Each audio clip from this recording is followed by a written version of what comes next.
Iya memang, kalau kita lihat di Eropa itu kan banyak perpindahan dari Timur Tengah kan, mereka diancam lari keluar, Nah, kemudian pindah ke Eropa, di sana di Eropa mereka dikasih makan, dikasih pekerjaan ya, dikasih hmm, uang saku dan lain sebagainya. Mereka nyaman di Eropa. hmm, Nah, tetapi belakangan ini kan mereka malah ingin menyerang negara Eropa yang di mana mereka berdiam. Mereka ingin membuat syariat di negara itu. Jadi yang melonjak. belakangan ini kan banyak terjadi konflik ya. Jadi Ya, pemerintah Eropa pengen pulangkan mereka ke negara asalnya lagi. Nah inilah hmm, saya bilang bagaimana sebuah ajaran ini dimanapun mereka berada mereka selalu bikin ribut. Mereka selalu bikin ulah. Karena memang itu ajaran, Pak. Kalau masih sedikit, mereka hormat. Sudah hmm, sama-sama, mereka mulai bargaining. Di atas itu, mereka mulai bikin peraturan. Kamu mesti ikut saya. Nah, itu memang sudah ajaran, Pak. Makanya sekarang hmm. Eropa tuh menutup diri. Bahkan saya dengar nanti kalau Presiden Amerika, si Donald Trump terpilih lagi, dia tuh Hmm. melarang perjalanan Muslim ke Amerika. Wah, iya, Yang saya betul dengar itu. begitu, Pak. Ya. Kalau menurut pribadi Bapak gimana? Ya, itu memang pengalaman, Amerika kan, Hmm, 911 itu kan, hmm, itu hmm. sangat memberikan, apa namanya ya, Dampak. bekas di hati mereka ya. Assalamualaikum warahmatullahi wabarakatuh. Berjumpa lagi dengan Jadid HMC ya, channel yang mengedukasi dan menghibur. Kita ketahui bersama para polikardus ini terus melakukan segala cara untuk melemahkan agama Islam di Indonesia terutama. Kita tahu segala cara sudah mereka lakukan, termasuk apa? Membuat fitnahan propaganda serta berita hoaks, bahkan mengadu sesama muslim. Kita lihat mereka menciptakan yang namanya Islam radikal, Islam moderat, mereka laga, mereka adu domba kita. Bahkan kita bisa lihat bagaimana mereka ya teman-teman bekerja sama dengan sekelompok orang untuk menghancurkan Islam dari dalam. Jadi banyak kaum munafik di dalam Islam sendiri yang dipergunakan oleh para polikardus, yang dibayar oleh para polikardus untuk menghancurkan Islam dari dalam. Mereka adu domba kita. Inilah yang coba saya lawan, inilah kenapa saya hadir di medsos ini teman-teman. Jadi bagi teman-teman muslim ya, kalau ada yang bertanya, untuk apa kami membuat konten seperti ini? Untuk apa kami membahas hal-hal seperti ini, teman-teman? Kalau mau jujur dibilang ya, membuat konten seperti ini sangat tidak enak. Yang pertama, resiko nyawa, teman-teman. Yang kami pertaruhkan di sini nyawa. Itulah banyak. Apologet-apologet Islam memilih untuk menutupi identitasnya. Kenapa? Karena nyawa taruhannya. Bisa dibilang ya, kepala kami ini selalu jadi target dari para polikardus yang tidak ingin ajarannya dibongkar, yang tidak ingin rencana busuknya dibongkar. Itulah ngerinya teman-teman. Itu yang pertama, bertaruh nyawa. Yang kedua, kalian pikir buat konten seperti ini enak? Buat konten seperti ini menghabiskan waktu dan tenaga. Lebih bagus kerjain yang lain. Tetapi kalau saya tidak meluruskan fitnahan Oten, siapa lagi? Kalau saya tidak meluruskan fitnahan para polikardus, siapa lagi? Itulah kenapa saya selalu mendorong teman-teman muslim yang terpanggil, yang girohnya bangkit, untuk hadir juga di medsos melawan fitnahan mereka. Kalian jangan berpikir bahwa, oh, buktinya selama ini kita aman-aman saja. Yes, selama ini Islam dan Kristen, serta agama yang lainnya, hidup rukun di Indonesia, di bawah pemerintahan kita yang benar-benar luar biasa baik. Bagaimana kita lihat, sejak Indonesia berdiri, Islam sebagai agama mayoritas dapat menjaga persatuan dan kesatuan ini dengan sangat baik. Kalau para polikardus bilang bahwa mereka kalau memerintah lebih baik, halo, belum terbukti. Tetapi negara ini sudah terbukti di bawah pemerintahan, pemerintah yang notabene lebih banyak agama Islam. Sampai sekarang presiden masih Islam terus. Aman sentosa. Selama Islam mayoritas aman. Tetapi kita nggak bisa bayangkan bagaimana jadinya negara ini seandainya agama yang mayoritas bukan Islam. Ini masih seperti tebak-tebak buah manggis. Kita nggak tahu isinya berapa. Kita nggak tahu apa yang akan terjadi. Kalau mereka selalu menggembar-gemborkan, seandainya mereka yang memimpin akan lebih baik dan bla bla bla. Halo, Kalian belum memimpin saja, ujaran kebencian itu begitu banyak. Coba lihat berapa banyak Polycarpus yang ditangkap dan agamanya apa. Silakan lihat, para penghujat yang ditangkap agamanya apa.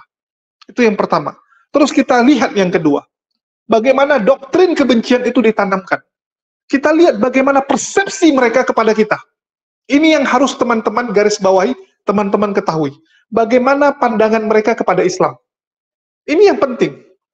Kalau kita memandang agama Kristen, jelas kita menganggap mereka adalah saudara kita.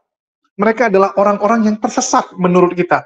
Mereka adalah orang-orang yang belum mendapatkan hidayah, belum mengetahui kebenaran. Karena kita menganggap yang namanya Kristen dan Islam sama-sama agama Abrahamite. Jadi, saudara, coba kita lihat survei yang terjadi. Umat Muslim, kalau ditanya pandangan kalian tentang Kristen itu apa?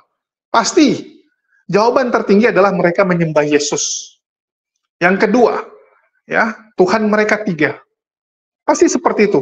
Tuhannya mati di kayu salib. Hanya sebatas itu. Coba kita lihat pandangan mereka terhadap Islam. Coba kita survei.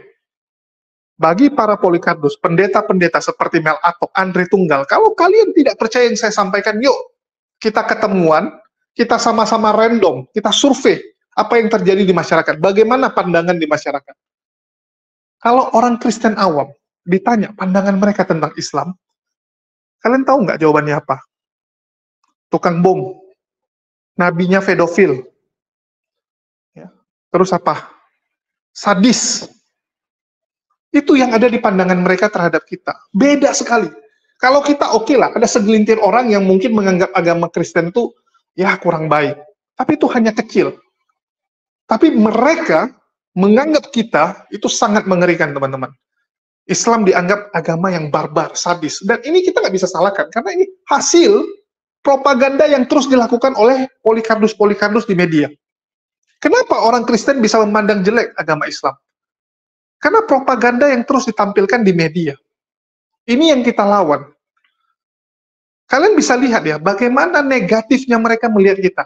Seperti yang sudah saya tampilkan tadi di awal, yaitu pendeta, bayangkan, namanya pendeta Harry E. Kim dan juga King David. Si David itu, mereka berdua adalah pendiri kelompok YouTuber Kristen. Ya, asosiasi Kristuber mereka bilang. Akrindo. Asosiasi Kristuber, Kristen YouTuber. Dan mereka mencekoki member-membernya serta para penontonnya dengan kebencian yang sangat besar kepada Islam. Mereka ini adalah orang-orang Islamophobia. Kalian dengar dari ucapannya. Bagaimana mereka mengatakan bahwa agama Islam, dimanapun orang Islam ini berada, mereka akan merusak. Mereka akan membuat gaduh. Kalau mereka kecil, mereka seperti itu, dan saat mereka besar, mereka akan mengambil alih. Itu tuduhan. Itulah pandangan mereka kepada kita. Ngeri, teman-teman, jahat. Padahal kalau kita lihat faktanya, ya kita bicara fakta. Negara mayoritas yang agamanya Islam itu lebih damai. Ya, lebih baik terhadap minoritas. Kita bandingkan dengan Islam kalau jadi minoritas di satu negara. Bagaimana perlakuan kaum mayoritasnya? Saya nggak bilang politik ya. Kalau kalian bilang, oh itu buktinya Afghanistan, negara Timur Tengah, mayoritas Islam, tapi perang. Halo, itu perang, politik. Yang saya bilang ini perlakuan kepada kaum minoritas.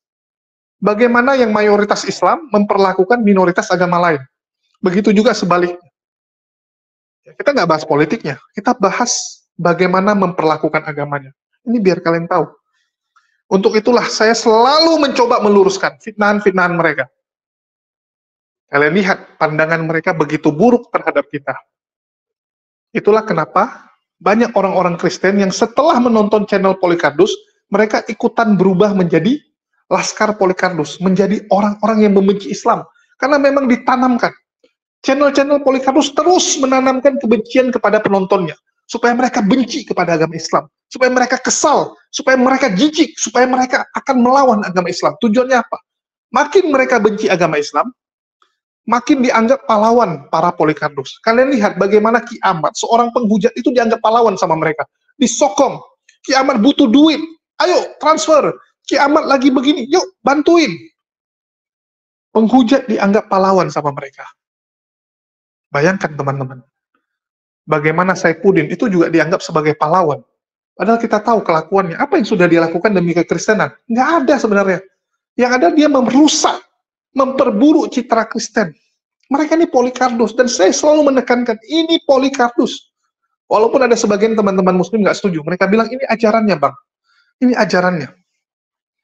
Dan kalau kita melihat sejarah tentang ajarannya, ya, kita bisa lihat ya bagaimana ajarannya. Kalau bagian ini ya kita serahkan kepada Unirifa saja, biarkan Unirifa yang menjelaskan tentang ajaran ini ya. Oke, bismillahirrahmanirrahim. Assalamualaikum warahmatullahi wabarakatuh. Apa kabar teman-teman muslim? Apa kabar teman-teman Julius dan sahabat Unirifa? Apa kabar para pecinta dunia apologetika? Apa kabar para pecinta dunia lintas agama? Apa kabar wahai ikhwah yang girohnya terbakar ketika agama kita dihujat, nabi kita dihina? Apa kabar kalian? Nyenyak tidurnya? Nyaman makannya? Nyaman kalian buang air besarnya? Sementara agama kita dipijak, iman Islam diplesetkan oleh orang-orang tidak bermoral dan tidak bertanggung jawab. Bagaimana nyenyak tidurnya? Terima kasih, nyenyak sekali ya, alhamdulillah. Ikhwah, saya di sini sebagai seorang muslimah mendedikasikan kehidupan saya, sisa hidup saya ini untuk menjadi apologet muslim dengan motivasi. Pertama, membantah tuduhan dan syubhat terhadap agama Islam. Yang kedua, menampol-nampol para oten sampai termencret-mencret seperti yang saya lakukan tadi malam. Dan insya Allah saya akan menjadi model Uni Soviet dalam waktu yang tidak bisa saya bayangkan berapa lama ya. Kalau biasanya kalian lihat saya diskusi, membuka ruang diskusi akademis, mengizinkan mereka menjelaskan, kali ini saya sedang model Uni Soviet. Kenapa? Karena saya perhatikan semakin kita menjadi santun, semakin kita menjadi ramah, saya lihat bukannya semakin ini ya orang-orang Kristen yang berapologet, tapi semakin keji juga penistaannya terhadap agama Islam. Maka saya akan buktikan kepada seluruh umat kita mampu memencretkan oten-oten yang menista agama Islam. Karena pada dasarnya umat Islam banyak yang tidak mengerti kristologi.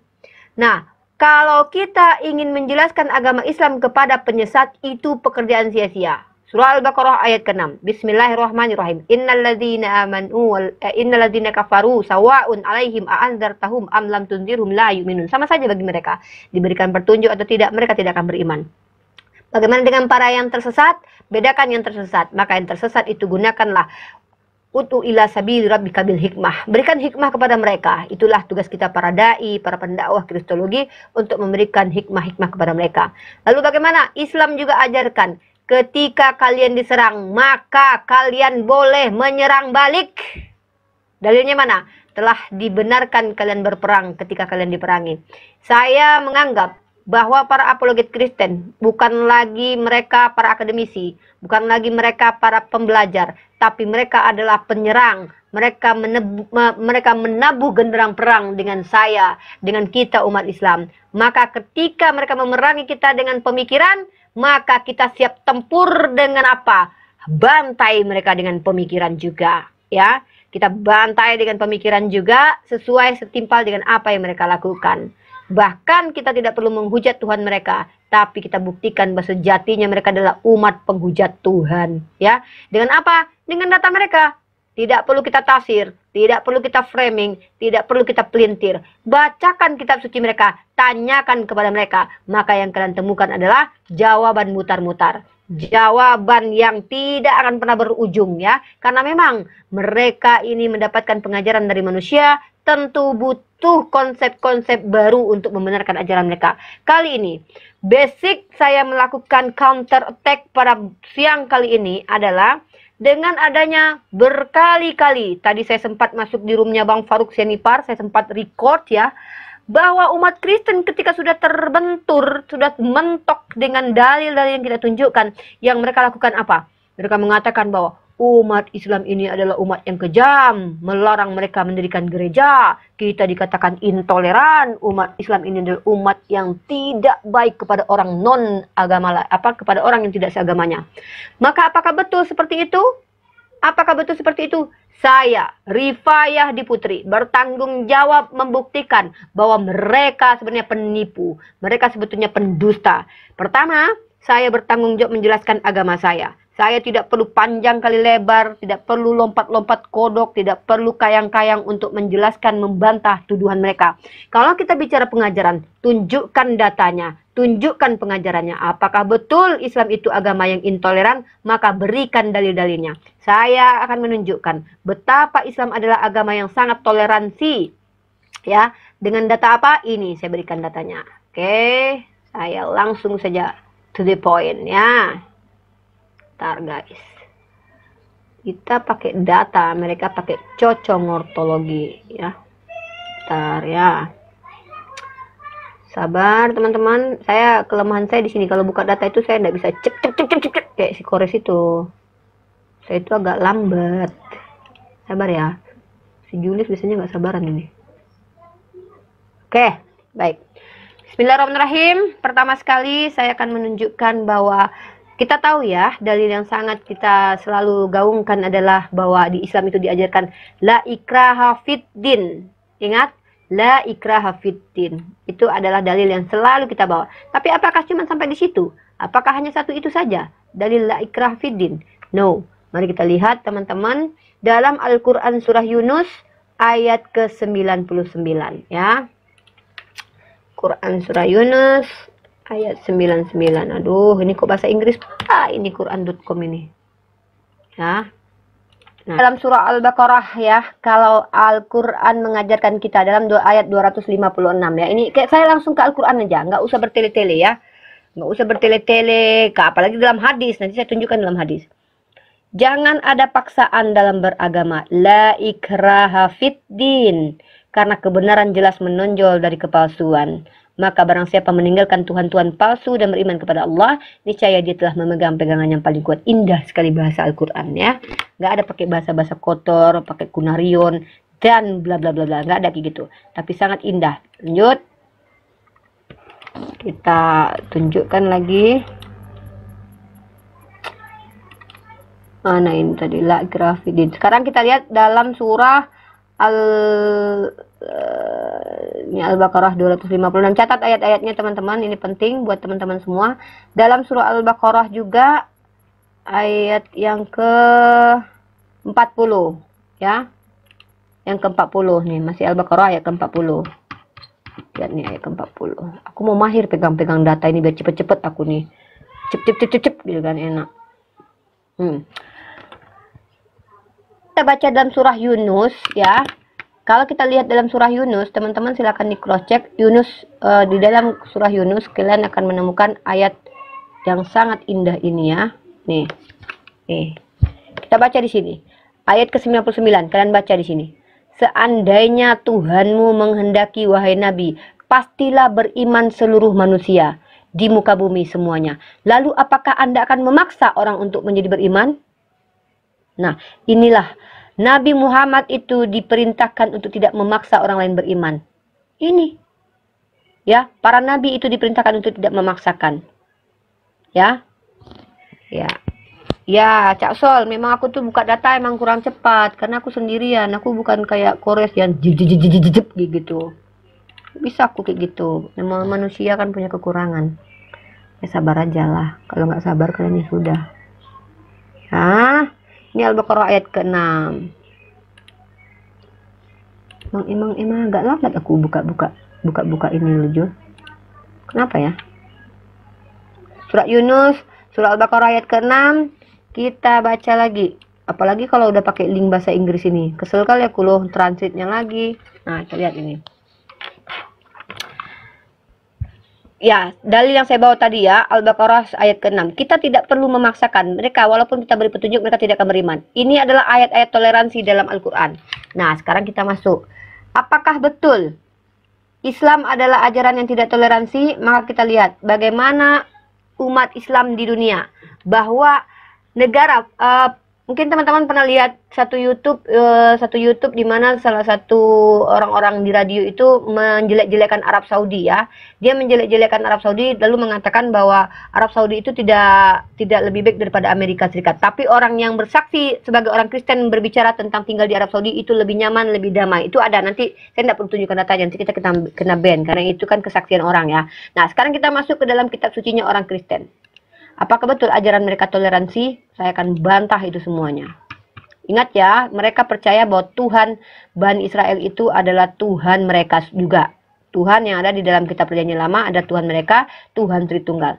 Pertama saya tunjukkan kepada kalian ajaran yang sangat luar biasa mengerikan ini. Pertama, mereka itu memerintahkan, Tuhannya memerintahkan dalam Ulangan pasal 13 nomor 7-12 itu membunuh orang yang tidak seagama dengan mereka. Ya, nah dia Ulangan 17-19. Kita buka datanya di sini, guys. Ulangan 17.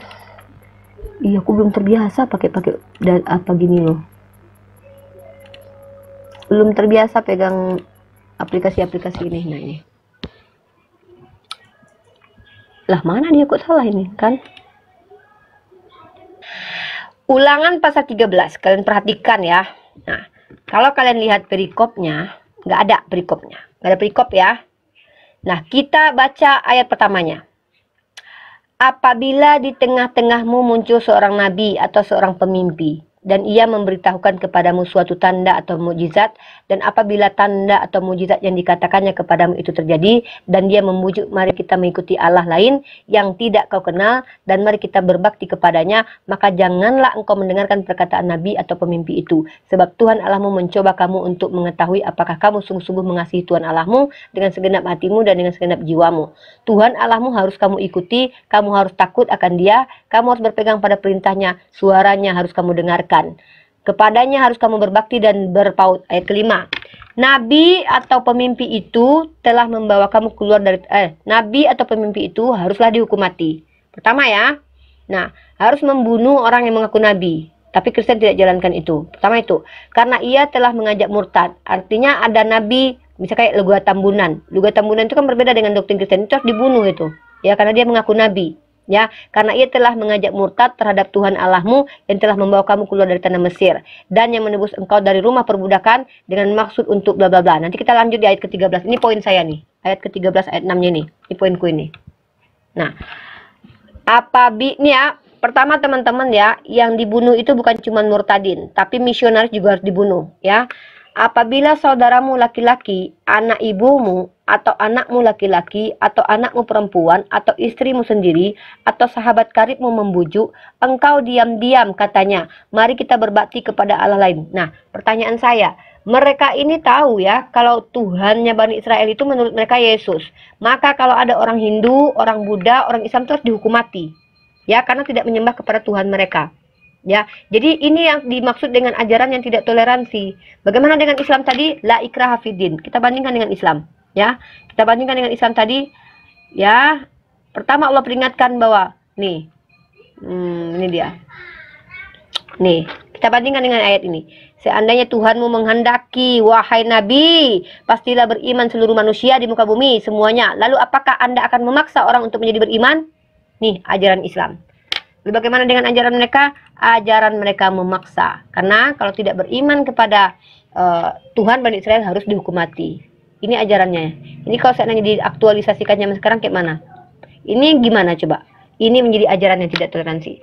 Sekarang lanjut. Saya akan membacakan satu-satu ayat mereka. Pelan-pelan. Banyak soalnya. Yang kedua adalah, apabila di tengah-tengahmu di salah satu tempat yang diberikan kepadamu oleh Tuhan Allahmu terdapat laki-laki atau perempuan yang melakukan apa yang jahat di mana Tuhan, harus dibunuh. Ya, bentar. Ulangan 17 nomor 2 sampai 5. Ulangan 17 nomor 2 sampai 5. Ya, ini dulu nih toleransi apa enggak nih? Tuhan pengasih atau enggak nih? Apabila di tengah-tengahmu di salah satu tempatmu yang diberikan kepadamu oleh Tuhan Allahmu, ada terdapat seorang laki-laki atau perempuan yang melakukan apa yang jahat di mata Tuhan Allahmu dengan melangkahi perjanjiannya dan yang pergi beribadah kepada Allah lain dan sujud menyembah padanya. Nih, toleransi nggak menurut kalian nih?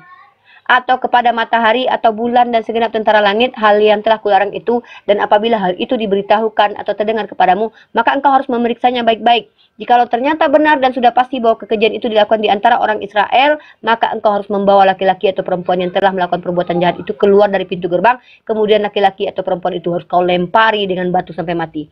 Jadi kita, kalau seandainya kita hidup dan Tuhan ini adalah Tuhan yang benar, kita yang tidak menyembah kepada Yesus itu dihukum mati, dirajam. Ya. Mereka mengatakan bahwa ajaran kami toleransi kok, kasihilah musuhmu. Itu kata Tuhan anak, Tuhan Bapak nggak gitu. Tuhan Bapak bilang gini nih, kalau ada orang yang tidak menyembah kepada Yesus, karena kan ini mereka menganggap Yesus ini, maka harus dimatikan, dibunuh, harus dirajam. Ngeri nggak kalian kalau kalian mereka jadi mayoritas? Ini nih Ulangan 17 nih, hukuman mati ini nih. Hukuman mati untuk penyembah berhala. Mereka menuduh tidak kalau kita di penyembah berhala. Yes. Maka Tuhan mereka perintahkan kita dihukum mati. Pertanyaanku, apakah ini dibatalkan? Ya. Ngeri kalau mereka mayoritas. Ya, ini nih. Itu satu. Yang lanjut. Saya satu-satu, pelan-pelan, slow, ya. Kemudian yang paling mengerikan adalah Ulangan 22 nomor 20 sampai 21. Ya, ini buat perempuan nih. Saya sangat kasihan dengan perempuan di dalam iman Kristen ya. Kenapa? Mereka itu teraniaya guys. Mereka itu ternista, bahkan menjadi objek seksual. Ya. Lalu kalian lihat, kalau seandainya ada perempuan yang sudah tidak virgin, itu harus dibunuh. Toleransi begitu. Ajaran kasih kayak gitu. Ya, ini Tuhan yang sama dengan yang mereka sembah. Mereka mengakui bahwa Tuhan ini adalah Tuhan. Tuhannya, ya mereka mengakui bahwa Tuhan ini adalah Tuhan mereka juga. Ya. Tetapi jika tuduhan itu benar dan tidak didapatinya tanda-tanda keperawanan pada gadis, maka haruslah si gadis dibawa keluar ke depan pintu rumah ayahnya, dan orang-orang sekotanya haruslah melempari dia dengan batu. Ini Yesus. Ini Yesus. Dan ini pengasih. Tidak. Yesus kejam. Kalau dalam Islam bagaimana? Kalau orang yang berzina suami istri, sudah memiliki suami, sudah memiliki istri, baru dirajam. Kalau perempuan yang berzina, maka dia tidak dirajam sampai mati. Apa hukumannya? Dicambuk 100 kali. Itu Islam. Ya, beda Islam dengan Kristen. Kalau di Kristen perawan, perempuan yang belum bersetubuh, kemudian dia malam pertama tidak perawan, harus dimatikan. Itu. Nah, toleransi itu. Toleransi sekali. Bahkan yang lebih mengerikan, Ulangan 17 ayat 12. Ya, kita lihat ini. Ulangan 17 ayat 12. Ya, kita lihat di sini. Ulangan 17 ayat 12. Ini kalian bilang ayat toleransi semuanya nih. Main kalian dengan kami kalau udah belajar kitab kalian habis kalian, ya.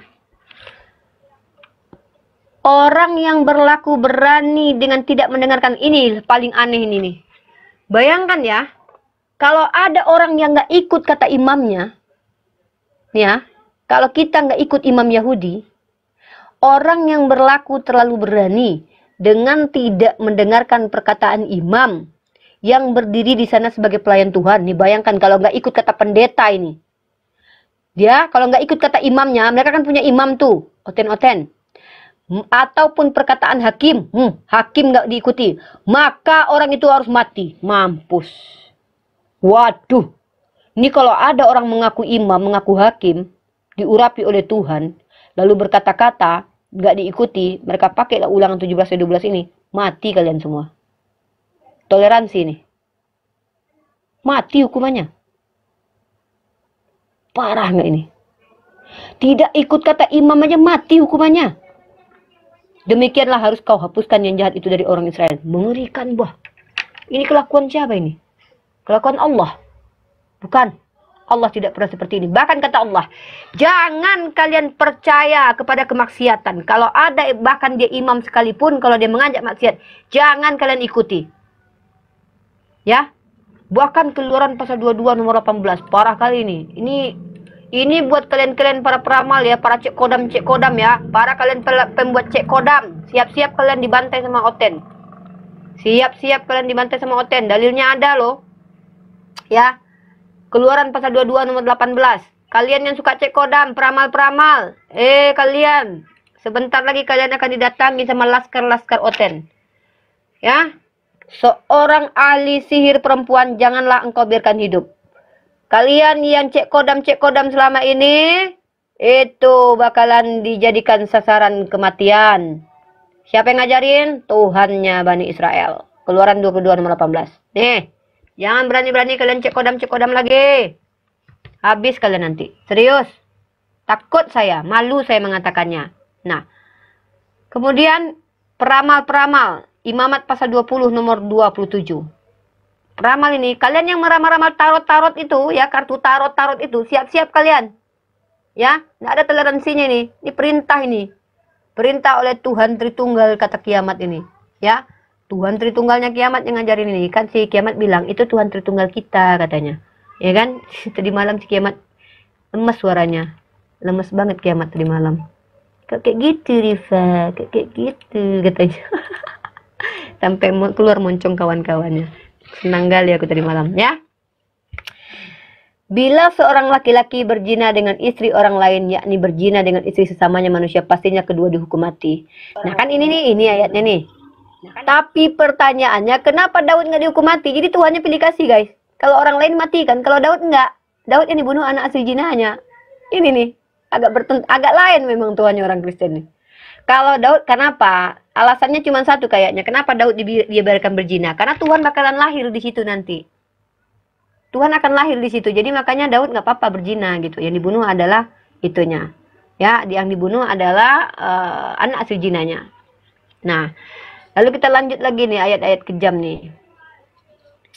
Mana lagi nih ya? Ini gini toleransi gitu ya. Bahkan kalian nggak akan nyangka ini. Amsal pasal 20 ini. Siapa yang mengutuk ayah dan ibunya, pelitanya akan padam pada waktu gelap. Ya, nih. Mengutuk orang tua, nggak ada ampunan. Tapi membunuh Stefanus diampuni Yesus. Ya, diampuni Yesus. Ini memang agak lain ini. Aku agak. Nah, kalau ada anak perempuan, ya, anak perempuan yang diperkodok, ya, diperkodok atau dipersundul, itu dibakar, guys. Nih ya, Imamat 21 ayat 9. Apabila anak perempuan seorang imam membiarkan kehormatannya dilanggar dengan bersundul, maka ia melanggar kekudusan ayahnya dan ia harus dibakar. Dibakar.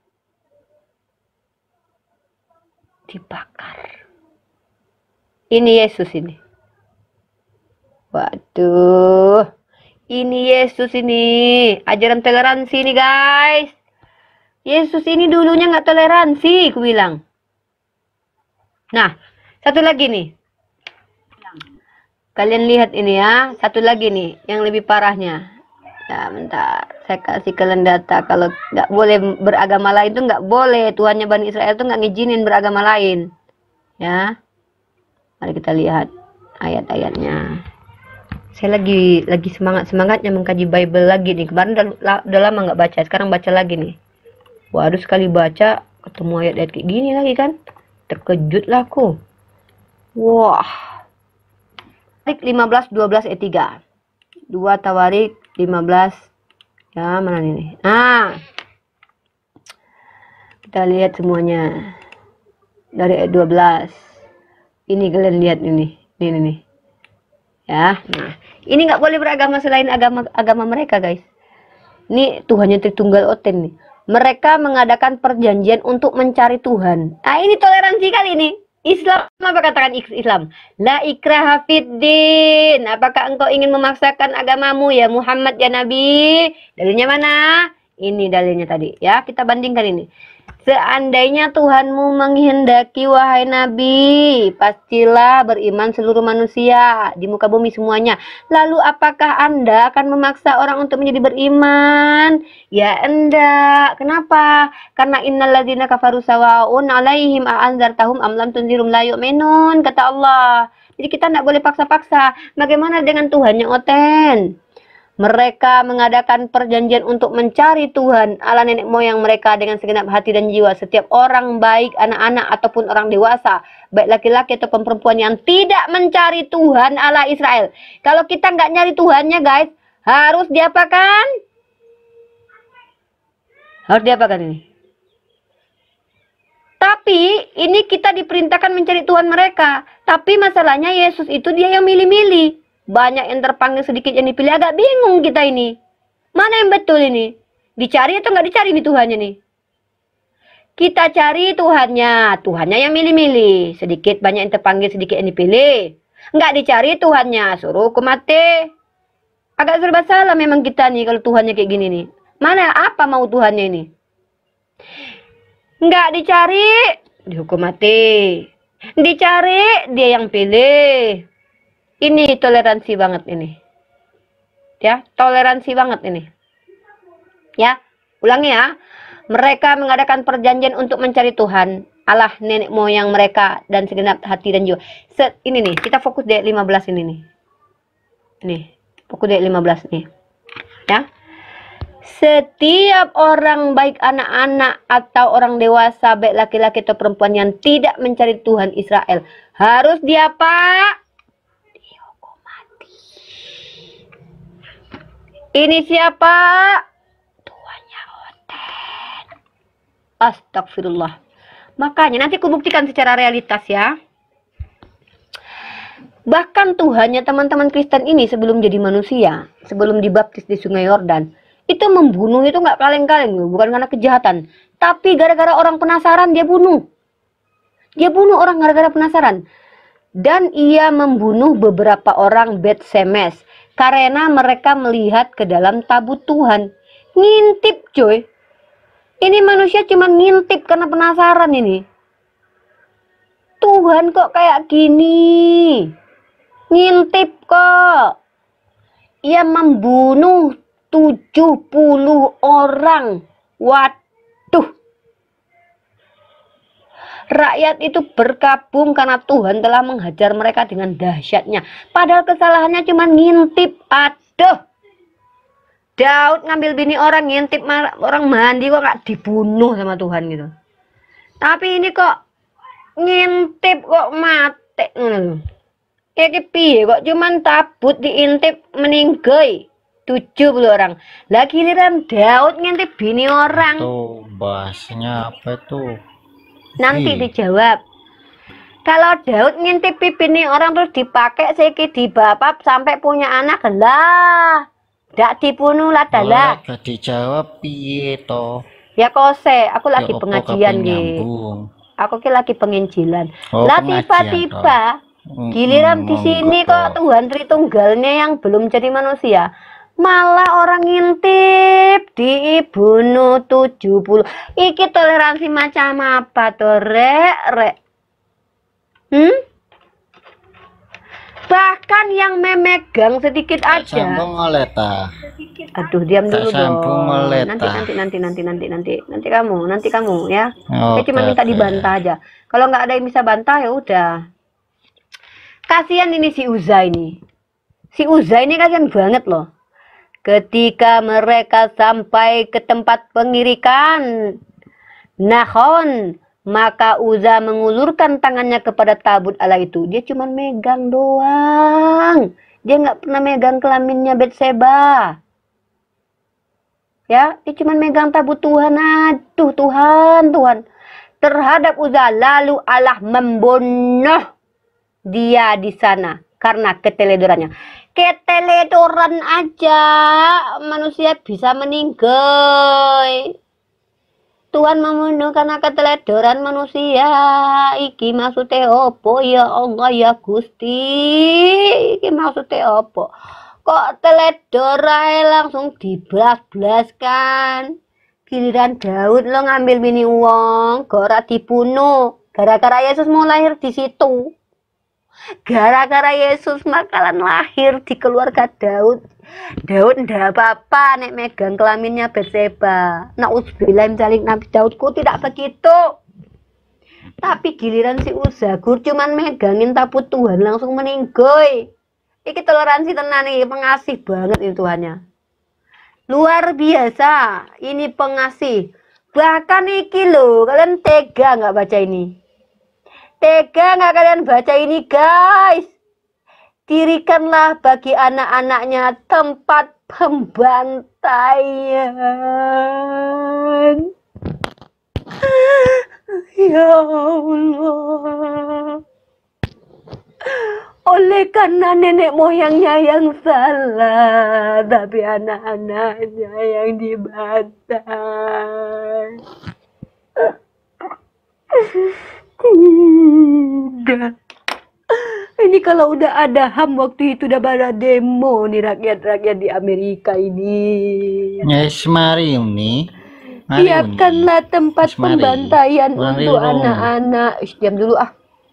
Siapkanlah tempat pembantaian untuk anak-anak karena kesalahan Oh, nenek tapi kewe moyangnya. semari. Aduh, aku Mari lagi. toh. Diam dulu. Sediakanlah pembantaian akan anak-anak karena sebab kejahatan bapaknya. Bapaknya yang enak-enak sekiti papap, hopa-hopa ondes segala, anaknya yang disalahkan. Dibantai anak-anak kecil ini, enggak, aku nggak bisa terima ini. Dan mereka mengatakan bahwa agamanya toleransi. Kalian kebayang nggak sih ini kalau jadi kalian? Aku nggak bisa bayangin. Wallahi ini sangat mengejutkan sekali. Nah, kita tunjukkan realitanya. Apakah betul mereka sekeji itu? Yes, mereka sekeji itu. Mana buktinya? Ini bukan oknum, tapi ini adalah mayoritas. National Geography. Ini adalah dataku. Tadi kita by data, oke? Kita by data, sekarang kita realitas. Ini pembuktian. Kalau kalian lihat guys, mengapa umat Kristen dalam sejarah abad pertengahan memusuhi Yahudi? Ini bukan poin yang ingin saya sampaikan. Poin yang ingin saya sampaikan adalah ini. Kalian baca ini. Baca ini kalian. Orang-orang Yahudi telah mengalami permusuhan dari umat Kristen Eropa selama berabad-abad. Oknum ini. Saya tanya sama kalian. Kalian yang type ini, ini oknum atau bukan? Oknum kok berabad-abad. Ini generasi ke generasi loh. Ini oknum enggak? Sepadan nggak ini dengan mereka yang bom-bom gereja itu? Sepadan nggak ini? Berabad-abad loh. Oknum ini. Mau bilang oknum? Hah? Jangan kalian menantang saya. Saya udah bilang kalian jangan cabut paku saya. Jangan cabut paku saya. Kalian selama ini saya biarkan. Ini nih. Ini dari Katolik. Bagaimana kekejian dari Katolik? Bahkan Paus Vatikan pun meminta maaf kepada orang-orang Kanada. Siksaan Inkuisisi Spanyol menyimpan pelajaran kelam di zaman kita. Berkeley News. Apa yang kalian mau saksikan? Ini. Kekejian-kekejian seperti ini. Kalian akan dapatkan. Lihat ini. Ya. Kisah suram ini menjadi bukti utama dalam buku baru yang ditulis oleh Ron E. Hasner, ilmuwan politik UC Berkeley, dan pakar sejarah perang. Sebagian menceritakan bagaimana gereja Katolik Roma yang didukung oleh Raja Spanyol. Andai kalian muslim-muslimahku, saudaraku yang kucintai karena Allah hadir pada saat ini, jadi apa kalian? Jadi apa? Ini Katolik. Oh, nanti dijawab sama Lutheran. Oh, itu kan Katolik. Kalau kami kan baik, nggak kayak gitu. Cuy, kutunjukkan nanti. Lihat ini. Masih Katolik. Inkuisisi Spanyol. Dari tahun berapa? Kalian baca ini. 1478 sampai 1800. Ini berapa tahun? 400 tahun. 400 tahun. Berapa brojol anak kalian itu? Berapa generasi mereka mengalami penistaan, penghinaan, penyiksaan? Berapa generasi mereka melakukan kekejian ini? Apakah ini oknum? Oknum ini. Kalian membandingkan sama teror-teror bom-bom itu. Berani kalian membandingkan dengan ini? Bandingkan kalau kalian berani. Ya. Itu Katolik. Bagaimana dengan oh enggak, kalau agama Protestan enggak gitu. Aduh, nenek moyang kalian ya. Petinggi dari ajaran Lutheran bernama Martin Luther, ya. Ini dia. hancurkan Judensial. Ini kata Burita Wayu. Kalian tahu apa ini Judensial? Oke? Kalian tahu apa ini Judensial? Ini saya lihat ini ya. Saya ambil poinnya saja. Saya langsung to the point saja. Nggak usah kita bermain-main ya. Kita akan buktikan. Baik Katolik, baik non-Katolik. Kita akan lihat bagaimana kekejian mereka lakukan. Ini poinku ya. Nih kalian ini. Kalian mencabut pakuaku kalian. Nah. Ini adalah. Ini Burita Wayu yang tulis ya. Dari keterangan di atas dapat kita ketahui Martin Luther hidup pada masa di mana telah terjadi semangat masyarakat di sekitarnya yang sangat antisemit. Parahnya sang reformator Martin Luther pun turut menjadi rasis. Martin Luther ini petinggi mereka, Lutheran.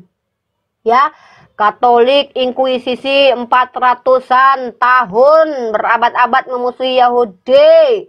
Lutheran datang membawa kebencian terhadap Yahudi, bahkan menuliskan sebuah buku yang tertulis bernama Vom Sem Memporas, kebencian terhadap Yahudi. Apa katanya? Di sini kita baca ya, Vom Sem Memporas. Luther berkomentar mengenai patung Judensial di Wittenberg yang menggemakan semangat antisemit di wilayahnya, di mana ia menyamakan Yahudi dengan apa Jul? Baca Jul.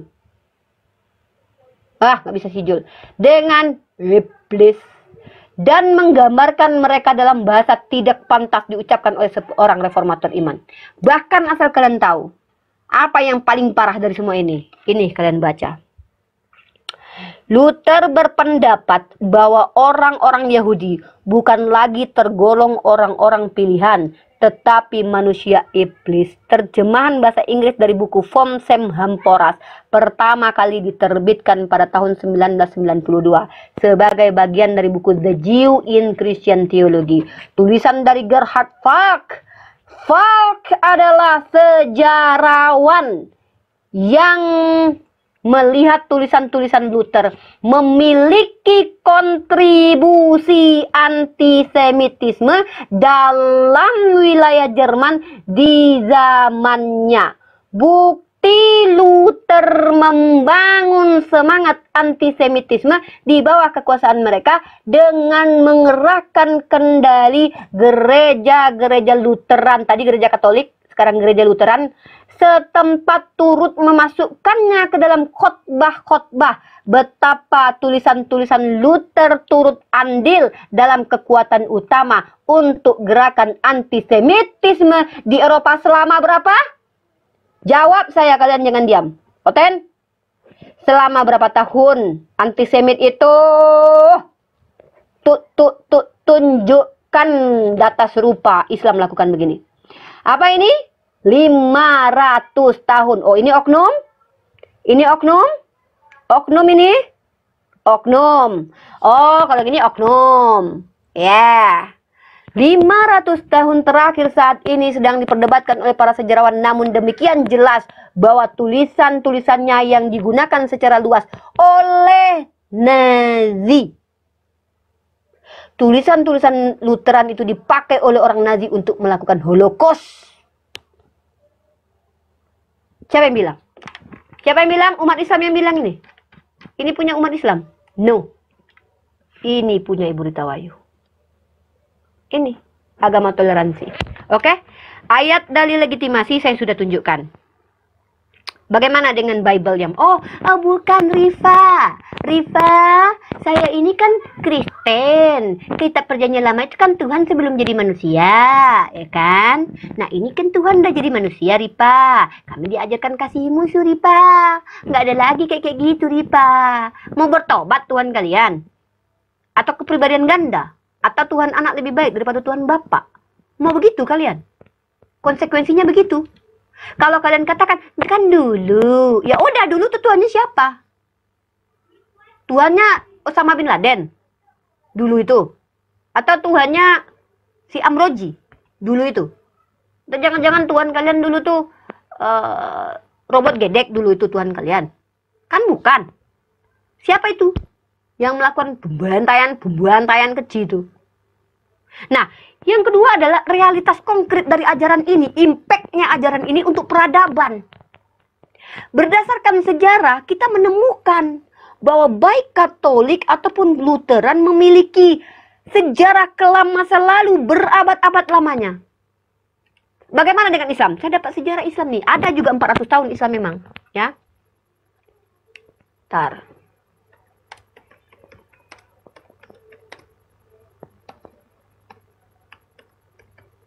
Tadi 500 tahun, ya kan? 500 tahun. Tapi kalau kita bicara tentang Islam, ketika Khalifah Umar ibnu Khattab datang ke Yerusalem, diberikan kunci oleh Sopronius. Bentar, perjanjian Sayyidina Umar ya.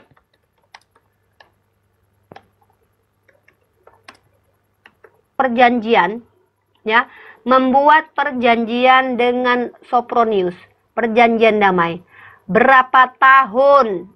400 tahun lamanya Khalifah memegang Yerusalem. Damai, Yahudi ke sinagog, Kristen ke gereja, Islam ke masjid. Itu 400 tahun sebelum si tentara salib datang mengambil makam Tuhan. Gitu. Begitu. 400 tahun damai dan aman. Dan ini mana yang toleransi? Secara dalil Al-Quran sudah ada dalilnya bahwa la ikraha fiddin. Tidak boleh kami memaksakan agama. Dalam surah Al-Mumtahanah ayat ke-8.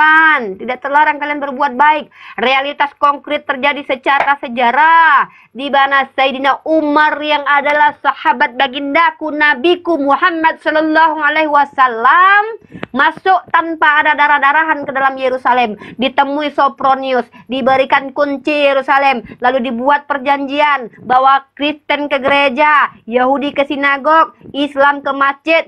400 tahun sebelum datangnya si tentara salib, mereka hidup damai. Itukah agama yang tidak toleransi? Itu. Jadi saya berdasarkan apa? Pertama, legitimasi dalil. Ya. Saya akan tunjukkan dalam perjanjian baru ajaran tidak toleransi. Ya. Baik. Kalau kita lihat ajaran tidak toleransi dalam kitab perjanjian baru, kita akan menemukan beberapa ayat. Ya, ini ayatnya. Itu eksplisit diajarkan oleh Tuhannya teman-teman Kristen. Ya. Kalau aku tuh pakai data kalau bicara, nggak mau saya nggak pakai data, berdosa saya nanti. Ya, kita lihat di sini. Mana ya? Ini paling parah ini ya. Ini eksplisit. Kalau saya katakan ajaran membenci, diajarkan membenci, itu benar adanya. Nah,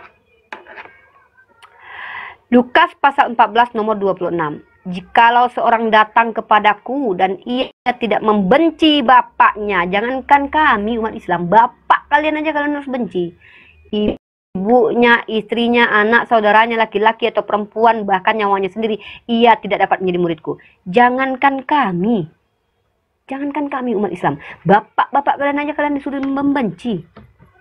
Ya, lalu bagaimana dengan pernyataan Yesus? Apakah dia datang membawa damai seperti Sayyidina Umar ibnu Khattab? Bahkan dia tidak selevel dengan Umar ibnu Khattab. Ya, dia tidak selevel dengan Umar ibnu Khattab. Umar itu pedangnya tidak pernah membunuh manusia. Begitu juga dengan baginda Rasulullah Muhammad SAW. Ya, Yesus suruh muridnya beli pedang, jual baju, ya kan? Malah dia yang dimatikan. Bagaimana kata Yesus?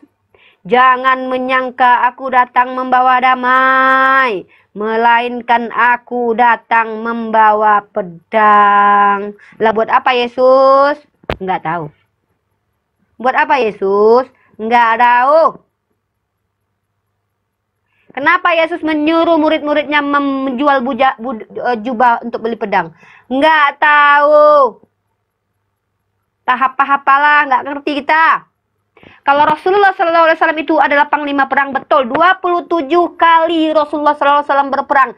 9 lah yang betul-betul terjadi kontak fisik. Selebihnya berakhir damai. Baginda Rasulullah Muhammad SAW adalah orang yang membela. Jadi perang dalam Islam itu gunanya apa? Gunanya membela orang yang lemah. Datanya mana? Oh jelas, Unirifa punya data. Kalau Unirifa ini nggak suka bicara nggak berdata. Ya, nggak kayak kiamat. Datanya nggak dibaca footnote-nya, ya kan? Si kiamat ketahuan berdusta. Karena emang karena kemuliaan Tuhan, kalau memang karena dustaku kemuliaan Tuhan semakin melimpah, kenapa aku didustai? Kenapa aku dihakimi? Kan gitu.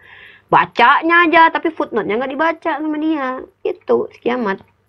Tapi alhamdulillah aku datangin dia, jadi hancur dia. Nah nih, bagaimana dalam kaidah Islam? Mari kita bahas tentang peperangan dalam Islamnya. Aku suka bahas-bahas ini nih.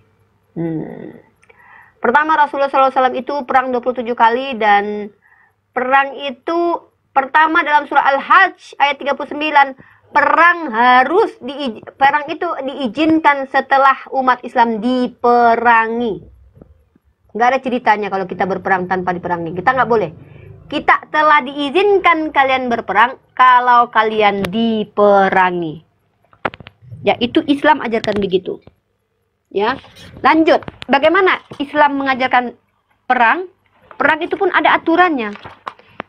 Jadi kalau kita lihat dalam surah An-Nisa ayat 75, kenapa kita boleh berperang? Karena ini, tujuannya ini nih. An-Nisa, Quran surah An-Nisa, kalau di Kristen kan buantai semua. Anak kecil, jompo, yang tidak perawan baru selamatkan. Yang tidak perawan, yang udah longgar, yang udah dipakai, bunuh. Yang masih perawan, sisakan untuk upeti Tuhan. Ya, An-Nisa 75. Yang masih perawan jangan dibunuh untukmu. Ya. Nih, kita lihat ini datanya. Nah, inilah konsep berperang dalam Islam. Kata Allah Subhanahu wa taala ya. Jadi perang itu tujuannya apa? Ini tujuan perang itu. Mengapa kamu tidak berperang di jalan Allah dan membela orang-orang yang lemah dari kalangan laki-laki dan perempuan, anak-anak yang berdoa, wahai Tuhan kami, keluarkan kami dari negeri ini. Ya. Ini ajaran berperang itu untuk membela orang lemah. Kalau dalam Kristen perangnya untuk apa? Menghabisi anak-anak kecil. Karena kesalahan nenek moyangnya. Dan mana yang sekarang toleransi? Hah? Jadi mana data-data dari kalian yang mengatakan bahwa kalian adalah umat toleransi? Katolik punya sejarah kelam. Lutheran punya sejarah kelam. Hah?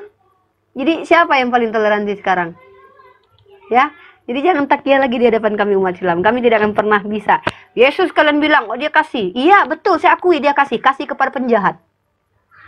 Yesus itu mengasihi para penjahat. Ya. Nih. Ya. Yesus itu kasih sama penjahat. Tapi bagaimana dengan ini? Ini aku bilang kalau agama Kristen itu agama yang paling baik untuk orang jahat memang. Matius pasal 5 nomor 22 ya. Jadi, nah ini nih. Kalau Kristen itu agama mengasihi musuh, kalau Islam itu agama memusuhi musuh. Nah, tapi inilah agak aneh ku tengok ya. Ambil stikernya dulu Jul. Pindahkan stiker dulu Jul. Julius. Oke. Ini poin aku ya, kalau kasih itu kepada musuh, tapi bagaimana dengan ini? Tetapi aku berkata kepadamu, setiap orang yang marah terhadap saudaranya, ini saudaranya sama saudaranya marah nih, marah doang dia, harus dihukum. Marah aja dihukum loh kalau saudara. Siapa yang berkata kepada saudaranya kafir, harus dihadapkan ke mahkamah agama. Dan siapa yang berkata jahil atau bodoh ini, ya jahil ini kan bodoh, harus diserahkan ke dalam neraka. Wah, katanya Tuhan yang menebus dosa. Tapi orang berkata bodoh aja, jahil aja, masuk neraka. Padahal Paulus itu berkata jahil. Yesus pun berkata jahil, masuk neraka mereka itu. Siapa yang bilang? Kitab mereka yang buktikan. Kalau Paulus itu pernah berkata, Galatia yang bodoh katanya. Di mana dalilnya? Di sini. Hai orang-orang Galatia yang jahil, botol. Lah, gimana ini? Katanya kalau berkata jahil berarti masuk neraka. Ya udah. Ini ayolah, kalian yang memancing saya ya. Jadi teman-teman ada 5 tema yang 1 bulan ini akan saya rolling untuk saya bahas. Yang pertama adalah umat terkutuk, yang kedua agama lendir, yang keempat adalah agama yang tidak toleran, yang keempat agama yang mengajarkan peperangan, permusuhan, kematian, dan yang terakhir adalah agama perbudakan ya. Jadi ada 5 topik, tolong dicatat teman-teman, dan ini akan saya ulang-ulang. Perhatikan, saya berdasarkan kajian, bukan berdasarkan kebencian. Saya tidak punya kebencian kepada orang Kristen, tapi saya membenci kelakuan-kelakuan apologetnya yang memfitnah agama Islam tanpa bisa menunjukkan data valid, kredibel, bahkan mempelintir seperti yang dilakukan Kiamat, tidak membacakan footnote, menuduh Nabi Muhammad larak sini, lirik sini, melihat bini orang lalu suka. Ternyata di footnote-nya itu dibantah oleh Imam Al-Qurtubi. Lalu kemudian ketika dia menuduh Nabi Muhammad berzina, padahal Nabi Muhammad dinikahkan oleh Allah Azza wa Jal. Dan ketika dia mengatakan bahwa nabimu boleh melihat bini orang lalu orang itu harus menceraikannya, tapi tidak ada satu riwayat pun dalam kehidupan baginda melakukan hal itu. Ketika beliau ingin bini orang lalu orang itu menceraikannya, tidak pernah ada kejadian seperti itu. Fitnah yang keji. Sementara saya menunjukkan semua data dan literasi tanpa perlu saya tambah-tambahi. Yang pertama, catat teman-teman, topik-topik sebulan ini yang akan saya bahas adalah pertama, umat terkutuk.